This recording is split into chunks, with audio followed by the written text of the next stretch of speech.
Bismillahirrahmanirrahim. Alhamdulillahirrabbilalamin wa bihi nasta'inu ala umuri dunya wa din wa dinil haq. Liwadhihirahu ala dini kullih wa kafabillahi waliyan wa kafabillahi nasiru. Asyhadu an la ilaha illallah wa asyhadu anna Muhammadan abduhu wa rasuluhu ala sila nadiya ba'dah amma ba'du. Baraca ke ikhwatu iman yang dirahmati Allah Subhanahu wa taala, uring enjing masih dengan saya Supasar Ali di acara Cahaya Kolbu untuk berdiskusi dan berdialog mengenai persoalan agama. Pada kesempatan pagi hari ini untuk mengawali diskusi 1 jam ke depan sebagaimana biasa untuk hari Kamis ya, masih kita akan melanjutkan bahasan tertunda berkenaan dengan mutiara hikmah. Iya, Ustaz. Yang kita akan mengulang ya poin berikutnya sebagaimana disampaikan oleh Ibnu Qayyim Al-Jauziyah di dalam kitabnya Madarijus Salikin. Beliau mengemukakan wa madarus sa'adati dunyawiyati wal ukhrawiyah adalah i'tisami billah wal i'tisami bihablillah wala najata illa liman tamassaka bihatainal ismataini, begitu kan ya. Jadi kata beliau bahwa ada 2 hal yang menjadi sumber utama ketika seseorang menginginkan kebahagiaan atau keberuntungan di dunia dan di akhirat. Satu diantaranya al-i'tisam bila sudah kita urai sebelumnya sekalipun sederhana, mudah-mudahan bisa menjadi informasi atau katakanlah pencerahan bagaimana seharusnya seorang berusaha untuk mendapatkan sa'adatul dunya wal akhirah. Di samping al-i'tisam bila untuk mendapatkan as-sa'adatul dunyawiyah wal ukhrawiyah, yaitu adalah al-i'tisam bihablillah. Kalau al-i'tisam billah itu lebih menunjukkan bagaimana seseorang mempercayakan, menyerahkan semua persoalan atau urusan kepada Allah Subhanahu wa taala dan menjadikan sebagai Allah itu sebagai wali. Ya, di dalam untuk memperoleh pelindungannya sambil melepaskan diri dari pengakuan daya dan kekuatan diri. Semuanya diserahkan kepada Allah, dipercayakan semua.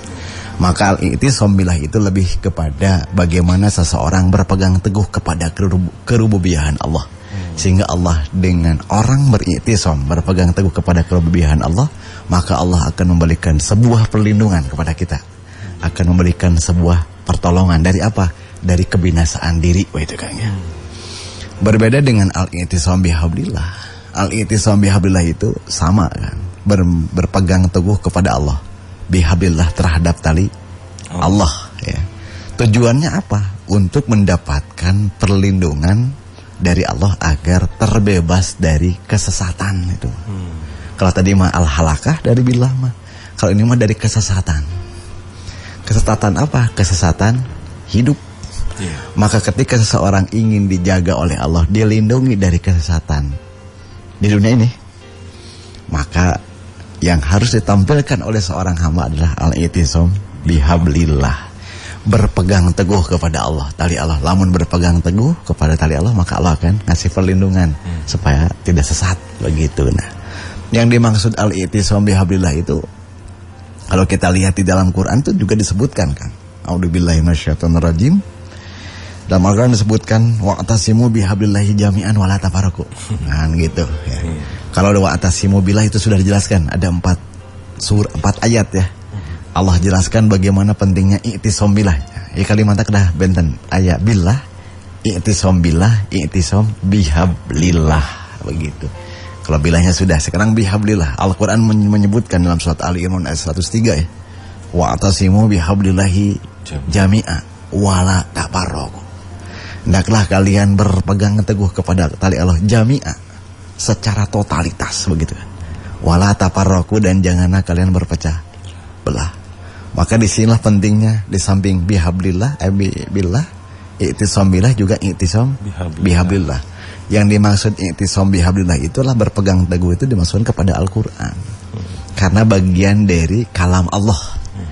Hakikat orang mengikuti Al-Quran pada hakikatnya mengikuti i'tisam billah, dan nama 2 hal yang tidak bisa dipisahkan. Karena manusia memerlukan dalam perjalanan hidupnya, dia memerlukan keselamatan ya, dan juga memerlukan penjagaan dari kesesatan kan gitu.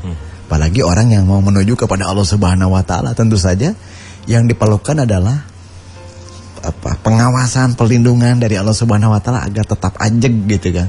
Di dalam kehambaan, di dalam melakukan perjalanan untuk sampai kepada Allah. Ya, maka yang diperlukan adalah bihablillah. Yang dimaksudkan bihablillah itulah berpegang teguh kepada Al-Quran. Ketika seseorang berpegang teguh kepada Al-Quran, pada hakikatnya dia sudah melindungkan dirinya kepada Allah supaya tidak mendapatkan kesesatan. Jelamun orang ayeuna ada kesesatan, mungkin boleh jadi kita tidak meminta perlindungan kepada Allah. Dengan apa? Dengan cara apa? I'tisam bihablillah. Itu yang dimaksud dengan al-i'tisam bihablillah. Maka kita juga lihat sebagian ulama ada yang menerjemahkan wujud dari i'tisam bihablillah itu seperti apa. Ya. Kan orang teh mau mungkin al-i'tisam bihablillahnya na Qur'an kamu mana. Tapi sejatinya ada wujud real. Ya. Dengan cara apa? Bahwa yang dimaksud i'tisam billah itu adalah dengan cara apa? Wa al-muhafadatu ala ta'atihi muraqaban li amrihi. Jadi ketika seseorang ingin mendapatkan perlindungan dari Allah dari kesesatan, maka apa? Al-muhafadatu ala ta'atihi. Maka dia harus memelihara untuk taat, muraqaban li amrihi, dengan memperhatikan kepada perintahnya. Ya. Jadi orang yang sudah berpegang teguh kepada tali Allah mah, dia bukan hanya Qur'annya, tetapi ada real memelihara ketaatannya kepada Allah, sambil dia sadar bahwa dia melakukan ketaatan itu bukan atas dasar apapun kecuali atas dasar perintah Allah. Contoh, orang sholat karena Allah ikhlas, itu tuh sebetulnya lagi i'tisam bihablillah. Akan terjaga nggak kalau udah seperti itu dari kesesatan ibadah? Akan terjaga karena dia memelihara ketaatan, juga dia memperhatikan keikhlasannya. Kenapa sholat? Oh, ndak abdi isin kuno sanes tah eta mah eta mah i'tisam bisaiton. Berpegang kepada setan kan gitu. Ibadahnya mah ibadah, tetapi karena dia tidak mendasarkan muraqaban li amrihi, tidak memperhatikan kepada siapa yang memerintahkannya, maka dia sesungguhnya sudah al-i'tisam bi ghairillah gitu kan. Sudah tidak berpegang teguh kepada Allah. Maka yang ditampilkan dari i'tisam billah itu ketika orang ingin terbebas, diselamatkan oleh Allah dari kesesatan ibadah, maka berpegang teguh kepada Al-Quran dengan apa?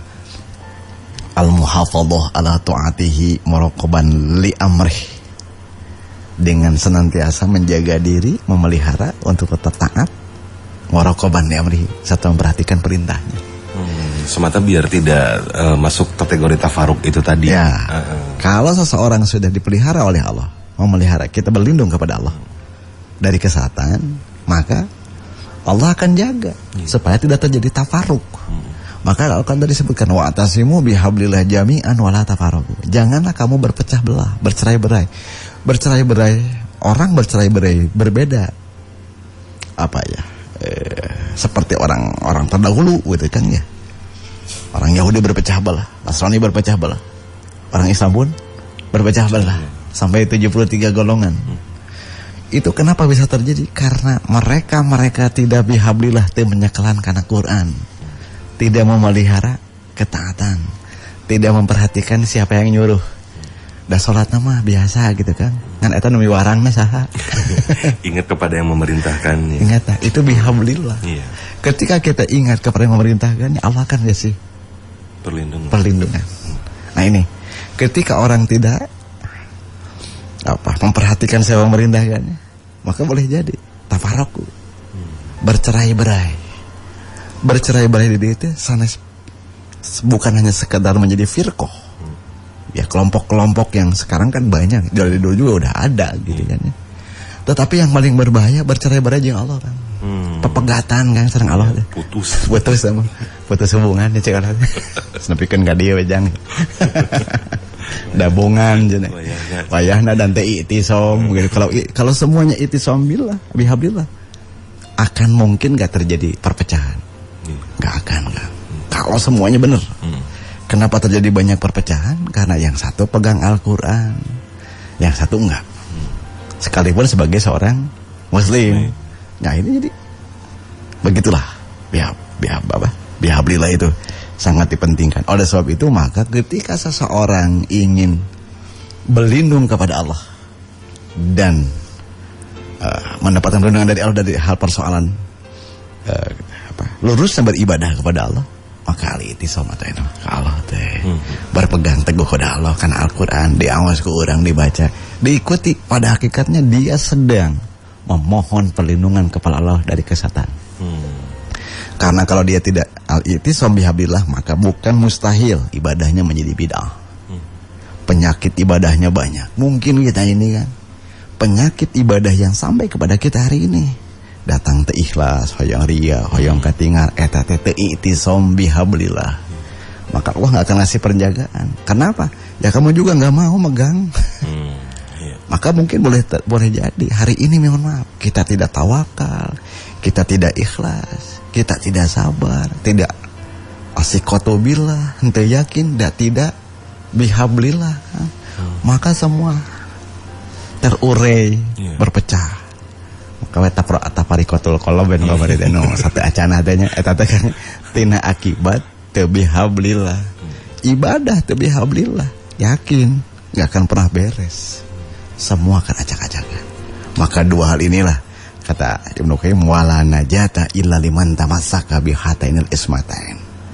Tidak ada keberuntungan ya illa liman tamassaka kecuali dia berpegang bihatainil ismatain kepada dua ismah tadi, maksudnya i'tisam pada Al-Quran kepada Allah bihablillah maksudnya pada Al-Quran dengan melakukan ketaatan dan memperhatikan perintahnya, dan juga bihablillah dengan mengakui kerububihan Allah, nyerahkan segala perkara ke Allah.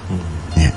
Jadi kalau orang sudah billah maka semua urusan disampaikan kepada Allah. Curhat nate gitu kan ya. Dia memohon perlindungan kepada Allah. Dia meminta penjagaan juga kepada Allah. Kan teu mungkin Kang lamun tos bihablillah nyungkeun dipangjagikeun ku keris. Ku bapak ku aji mah ya. Enggak perlu lah yang kayak gitu kan. Karena sudah bihablillah. Bihablillah. Kalau bihablillah mah itu untuk apa tadi?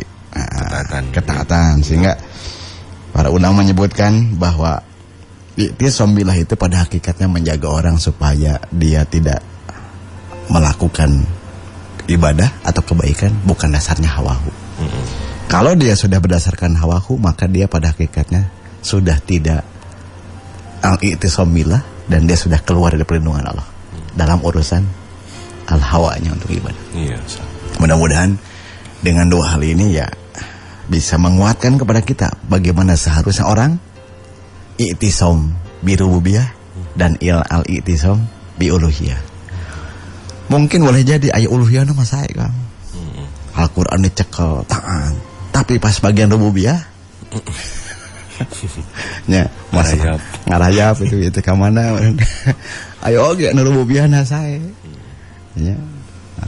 Uluhiyahna bihablillahna sakaparan-paran. Kalau mau masuk gitu teh geuningan dongeng teh. Keun penting mah Allah mah apaleun cik. Ya apaleun mah apaleun kan gitu nya. Urangna kumaha? Urangna mau mengikuti enggak kan gitu. Semua jadi dua hal ini enggak bisa dilepasin. I'tisam bihablillah pada hakikatnya al-i'tisam bi rububiyah.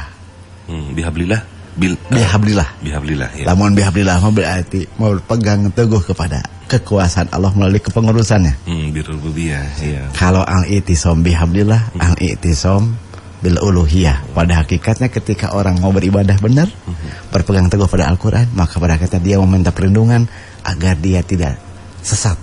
Maka sahwat dan subuhatnya mengikuti Al-Quran. Dan di situ Allah berkasihkan keselamatan. Wallahu a'lam bishawab. Iya, alhamdulillah. Termohon Ustaz. Iya, dan pada cakra kita mulai kembali insyaallah untuk pembahasan pagi hari ini Cahaya Kolbu bersama Ustaz Yusuf Faisal Ali. Masuk ke pembahasan kembali tentang Mutiara Hikmah ya Ustaz ya. Insyaallah melanjutkan minggu kemarin dan pagi ini bagian keduanya mungkin setelah minggu kemarin pembahasan terkait al-i'tisam billah Dan untuk pagi hari ini al-i'tisam bihablillah Barai Cakra. Baik, untuk yang mau bergabung bisa langsung pergunakan nomor Radio Cakra di 081123440905. Iya, dan bila pun mana ada pertanyaan di luar tema pun juga mangga, silakan Barai Cakra bisa ikut sertakan ya, boleh. Ustaz, ini mengingatkan kita semua lagi untuk lebih memperhatikan kadar ibadah dan juga amaliyah tentunya, Ustaz. Dari dua pembahasan ini Barai Cakra tentunya.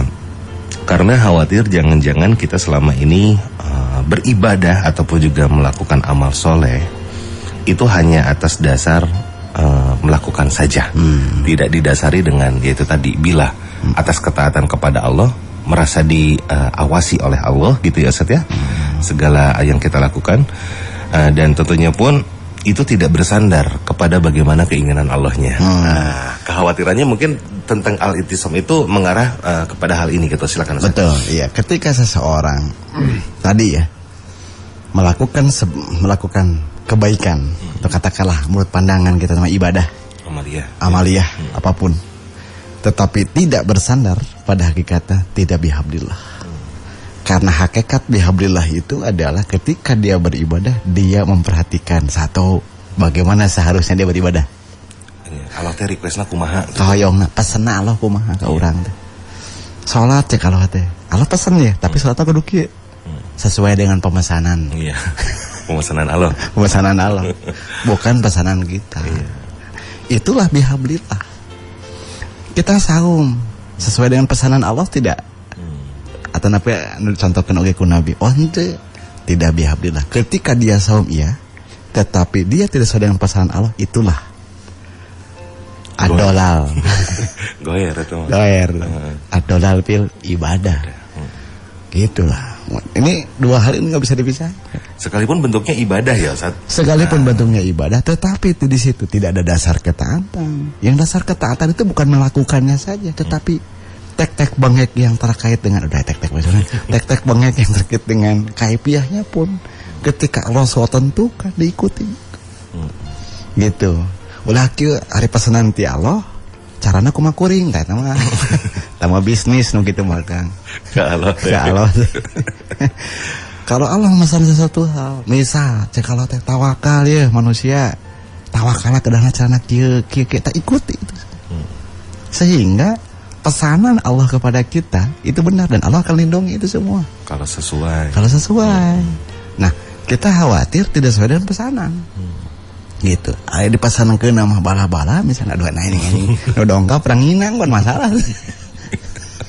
Kalau itu kumaha cenah itu. Nah, itulah tidak bihablillah. Kalau seorang sudah berusaha untuk taat, kemudian dia diarahkan ke sana, Allah akan kasih perlindungan. Ya, karena sesungguhnya yang paling penting itu bukan semata kemauannya saja, tapi ini tertunjuki atau tidak. Ya, ke situ. Kalau seperti itu terjadi, maka Allah tidak akan memberikan perlindungan dari dia. Dari kebidahan, mohon maaf ya. Kemudian dari asahwatil ibadah, subuhatil ibadah. Karena ibadah teh seueur sahwatna. Ibadah sahwatnya begini, ibadah dan sahwatnya kan kumaha urangna loba teh. Allah perintahkan begini, kumaha urang penting mah ibadah we. Carana nya kumaha kuring. Itu al ibadah as-sahwatil ibadah. Jangan sekira loh. Kalau seorang sudah di dalam ibadah dan sahwatnya, sahwat ibadahnya, ibadah itu berdasarkan sahwat dirinya, maka itu dia sudah keluar dari perlindungan Allah. Kalau orang tetap istiqomah, mau benar ibadah, itu pada hakikatnya dia Allah sudah berikan perlindungan oleh Allah untuk tetap lurus dan terjaga dari kesesatan. Dijagain ku Allah teh kada jaga sana. Jadi ngagebrag na teh si beli peti palitak ya. Tang ditatihkeun nih ku Allah teh. Diluruskan kembali. Nah, yang dibutuhkan hari ini buat kita, bagaimana mungkin orang akan madarus syahadah sementara kita tidak berpegang rububiyahna tadi aku, uluhiyahna tadi angken, bilahna kumaha bihablillah nya kitu teh awe sami Allah nggak akan ngasih perlindungan. Maka oleh sebab itu al-i'tisam billah wal i'tisam bihablillah ini menjadi sumber utama cara untuk bagaimana orang memperoleh kebahagiaan dunia dan akhirat. Begitu kan. Mudah-mudahan Allah bimbing kita semua benar-benar gitu. Wa'tasimu bihablillah bukan hanya sebagai jargon. Wa'tasimu bihablillah jami'an. Nya itu prakna atuh kan. Dan itu semua harus berbanding lurus antara billah dan bihablillah. Ya ulah dugikan kieu penting mah ka Allah we cing bener. Udah anggar we deui. Ada caranya. Ada caranya. Harus tetap ada Kan kadang-kadang kita mohon maaf ya, selalu seperti itu. Ibadah mah bener kudu ikhlaskeun lah, da cara mah da Allah ge apaleun teh salah. Misalnya apaleun kita masih salah gitu aja. Apaleun salah. Itu mender aja. Iya, satu. Wallahu a'lam bishawab. Baik, Bara Cakra, ya memang betul ya, sehingga penempuhan agar kita sesuai gitu ya Ustaz ya dengan apa yang Allah perintahkan itu bisa kita dapatkan gitu Bara Cakra. Tentunya ya memang sudah menjadi, kenapa disebut taklif itu sendiri gitu ya. Taklif itu sendiri bukan semata sebagai hal yang perlu dikerjakan saja gitu ya. Saatnya bukan hanya sekedar hal yang perlu dikerjakan saja, melainkan lebih dari itu sebetulnya ada nilai pendidikan yang mulia untuk ada kita. Nilai pendidikan juga di Iya, situ. betul, Ustaz. Jadi ketika orang diperintahkan al-i'tisam bihablillah dan al-i'tisam billah ka Allah sadaya. Supaya manusia berada dalam kelurusan hidup Sebagai manusia. Jadi Allah menghendaki menjadikan manusia sebagai manusia. Lamun cara bahasa mah memanusiakan. Manusia berarti ya manusia bukan manusia. Manusia. Secara karakter ya. Iya. Fisiknya mah betul kan. Nah ini bagaimana Al-Qur'an semua hikmahnya adalah tentu saja dikembalikan. Allah lebih tahu. Kenapa sih Allah wa'tasimu billah wa'tasimu bihablillah, agar manusia tidak terjerumus kepada kebinasaan hidup. Tidak terjerumus kepada kebinasaan atau di dalam kesesatan. Gitu. Jangan sampai kita seperti hanya seakan-akan kita sudah mendapatkan petunjuk tetapi ternyata kita dalam keadaan dolam. Nah, ini yang khawatir. Karena kita menjalankannya menggunakan perasaan masa bener gitu. Ibadah teh. Kalau jurusnya perasaan ya insya Allah kan. Moal puguh. Kata Mangku Mahamud Secabakna. Tapi kalau dia berpegang kepada tali Allah, ya Allah kedahku mah ya abdi ibadah. Karena ingin diterima, karena ingin mendapatkan perlindungan dari Engkau di dunia dan di akhirat. Maka ikuti itu semua. Dituntun oleh Allah. Maka upaya sekarang hari ini adalah apa? Berusaha al-muhafadah li ta'atihi wa muraqaban amri. Langkah utama sekarang, langkah awal, memelihara ketaatan dan memperhatikan siapa yang memerintahkannya. Ya, jadi saumna sodakona mah itu mah amaliyah lahiriah nah, tapi yang jadi emutan saya nu miwarangna tak kena sadar kadinya. Jangan sampai itu jadi motivasinya lain. Kenapa sodako? Mengalagaan iki 700 kali lipat. Eta ge telepat Kang. Ngani ngitung teuing kalau tangan teuing. Pokoknya semua ada Allah nu miwarang. Itu i'tisam bihablillah. Kenapa kita saum? Kenapa kita sholat? Jawabnya karena Allah yang suruh. Kenapa kamu nggak makan daging babi misalnya? Karena Allah larang. Wah kan gaya kan teh. Cek batur pasti lebay aja lebay ente cenah. Biarin orang bilang lebay, tapi orang mah di hadapan Allah benar. Karena sekali lagi ketika i'tisam billah semua capernya cari perhatiannya hanya kepada Allah. Ya. Kamu lamun ayeuna kepada Allah teh bukan hanya itu saja, semua dikonsultasikan, dicurhatkeun ka Allah teh. Tercurhatkeun status surat teh. Ayo sakedik masalah dong gak penuh kaguan Allahu Rabb kedah kumaha abdi ngarengsekeunana. Pasien abdi jalan. Semua dalam semua urusan eta mah karububihan.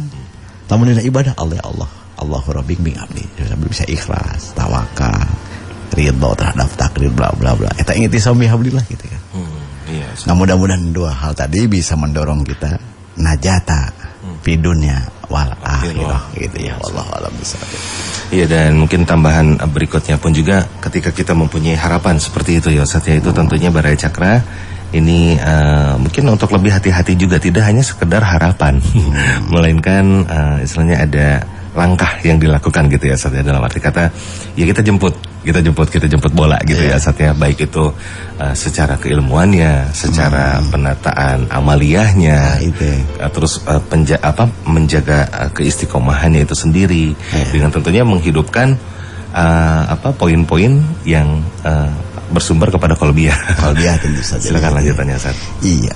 Barisnya dirahmati Allah Subhanahu wa taala. I'tisam bihablillah, i'tisam billah itu pada hakikatnya ditempatkan di qalb. Pada hakikatnya.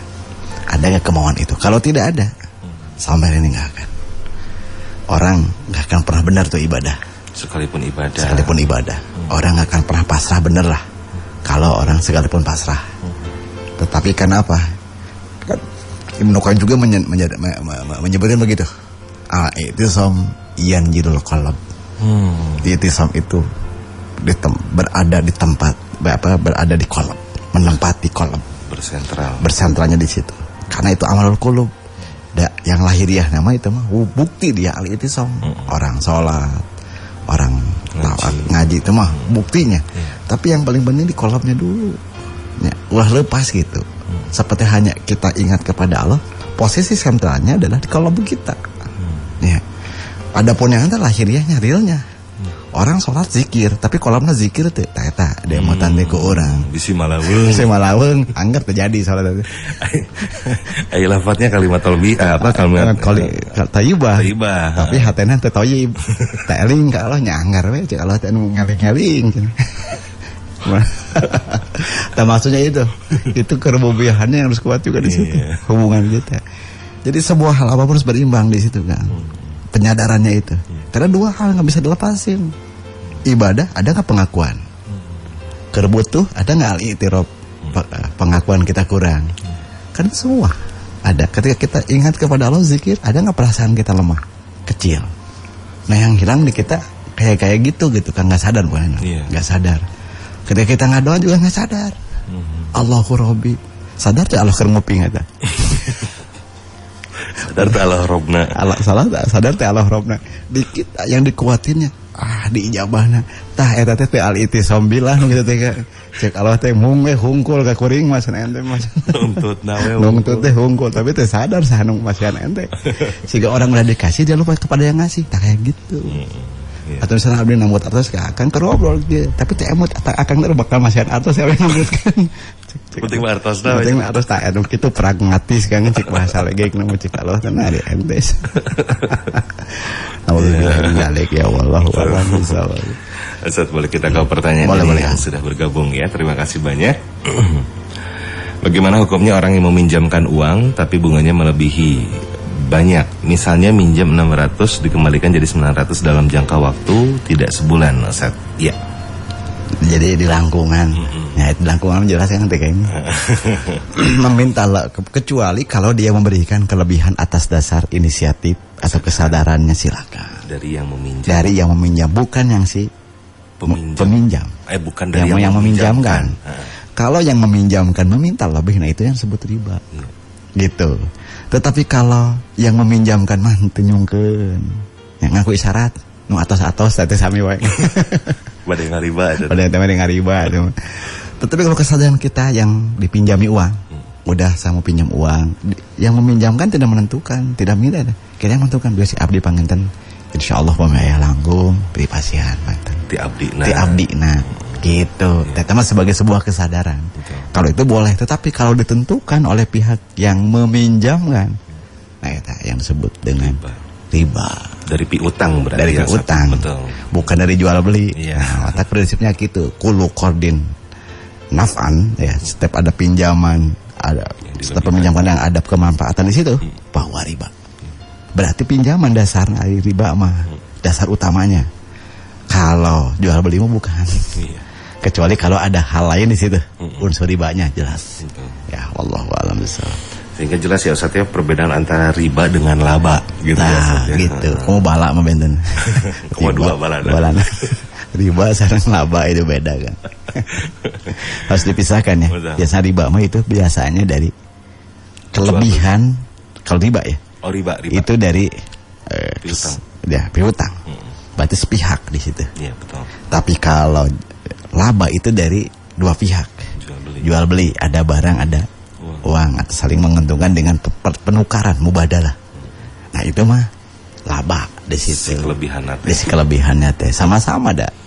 Riba juga ada kelebihan, jual beli juga ada kelebihan. Kan bedanya tadi pertukarannya dua arah, kalau jual beli ini mah satu arah dan ada kemanfaatan di situ. Nah itu yang nggak boleh.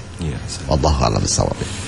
Baik, Bara Cakra, dan mungkin nampaknya untuk kesempatan pagi hari ini ada satu dan lain hal juga, Bara Cakra, mohon maaf untuk acara Cahaya Kolbunya kita cukupkan saja dan insya Allah dilanjutkan kembali esok hari di waktu serta kesempatan yang sama untuk hari Jumatnya dikir dan doa maksurat insya Allah ya Ustaz, dilanjutkan kembali untuk esok harinya Bara Cakra. Langsung saja saya mewakili bertugas Ardian undur pamit. Aku lupa lihat. Assalamualaikum warahmatullahi wabarakatuh.